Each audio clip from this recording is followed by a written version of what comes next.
happened Saturday is a personal matter at this point. You know, obviously, you know, being around this league long enough, I know that, you know, my first concern always is my kids and their health, happiness, and safety. You know, but outside of that, I'm here to focus on basketball. We're going to let the process take place and just focus on playing right now. Was there a confrontation? Did you go over to the house, 95 miles away drive? Like right now, we need to focus on basketball. All the real details will come out at some point, but at this time, you know, we're focusing on basketball. What's your relationship with Fisher? We were friends. We were good friends at one point. Are you good friends now? We were good friends at one point. So that was Matt Barnes responding for the first time since the news came out about an altercation between Barnes and Knicks coach Derek Fisher. He didn't stop there, telling our Ramona Shelburne, "I can't believe people think I was some maniac driving 95 miles and listening to Tupac to go beat somebody up. No, I live 15 minutes away and I was going over to check on my kids because they seemed uncomfortable. That was my main reason for going over there." Skip, I loved how both of you dealt with this issue yesterday, but with this new information, does this change your opinion on this subject? Molly, it slightly modifies my position to think that Derek Fisher looks even a little worse than he did from what I knew a day ago. And obviously, as I said yesterday, I don't want to get into tabloid details here. Some of this is he said, that he said, that he said. Fine. But we got to see Matt Barnes on camera, and obviously he was speaking from his heart about his kids. And I can only now repeat even more strongly what I said yesterday. Derek Fisher obviously is no longer a player. He's 2 years removed from being a longtime player in this league. But he has to continue to remind himself he is now a face of New York's NBA franchise, a once storied franchise, the New York Knicks.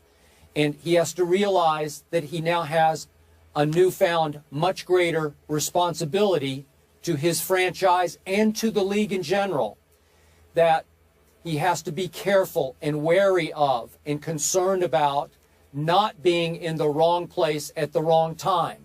Maybe as a player, he could be slightly more risky, but in this case, he is the authority figure of a struggling basketball team.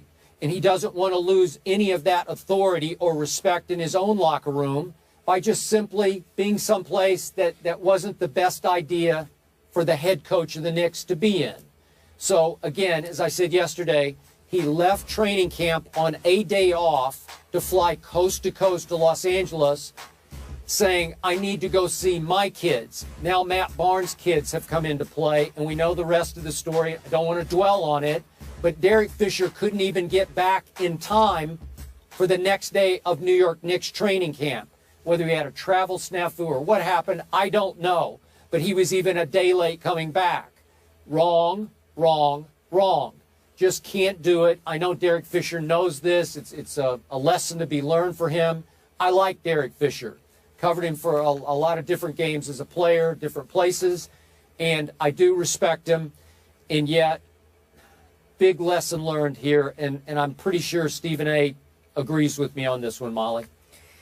Yeah, Skip, and Stephen, Stephen A., go ahead, I'm sorry. You know, I alluded to it yesterday, Skip, because you know I didn't want to touch this.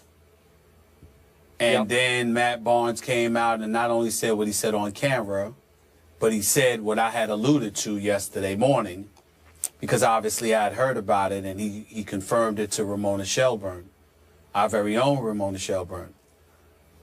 His kid called him. His kid was upset. Remember I said yesterday that it involves kids. And the reason why we have to discuss it today, because we have to say something a bit more emphatically, which is exactly where I did not want to go. And that is this. Derek Fisher looks very bad. I've known Derek Fisher for years. You like him. I'm incredibly fond of him. Very professional.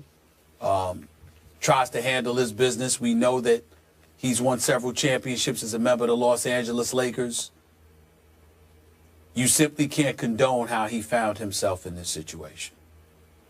And let's take this and dissect it and just leave it at that. Supposedly there was a party at his estranged wife's house. Well, if there's a party, there's several people around. If there is several people around, why is Matt Barnes saying that his son is on the couch with his face down and he's asking his son what's wrong? Because the son doesn't seem to be himself. Matt Barnes picks up on that. If it's just people around, why would that bother the child? Evidently, the child saw something that he wasn't comfortable seeing, whatever that is. And my point is that if you are Derek Fisher, how do you find yourself in that situation? Especially when Matt Barnes emphasizes thereafter, we were friends. Not just teammates, friends. We've been around each other a lot. And on SportsCenter yesterday with Lindsey Hunter and Jalen Rose, who, like me, didn't want to touch this. You're showing video and footage of them embracing, hugging, befriending one another. I know for a fact there were many times in the past where Matt Barnes spoke to me personally and felt that Derek Fisher was a friend. So again, it's not just the fact that you were the head coach. It's not just the fact that you were a player and a former teammate. You also friends. And when you cross that line, as my man Jalen Rose said on SportsCenter yesterday, let's be clear. It doesn't have to be written. There are certain lines you don't cross. And estranged or not, when the word wife and the word children are attached to something, that's usually code for hands off. And the fact that Derek Fisher finds himself in this situation, it's indefensible. It's indefensible. Agree with all three of you there, Jalen, Skip, and Stephen A. Thank you for your comments on that subject. Moving on, though, it's a Big Ten clash. Undefeated Northwestern versus 4-1 Michigan. Are the Wolverines for real? That debate's coming up. Keep it here, people. You're not getting it. I'm going to give it to you free, okay? A Super Bowl! Who? America's eyes on me right now. I believe what? that. That makes my point.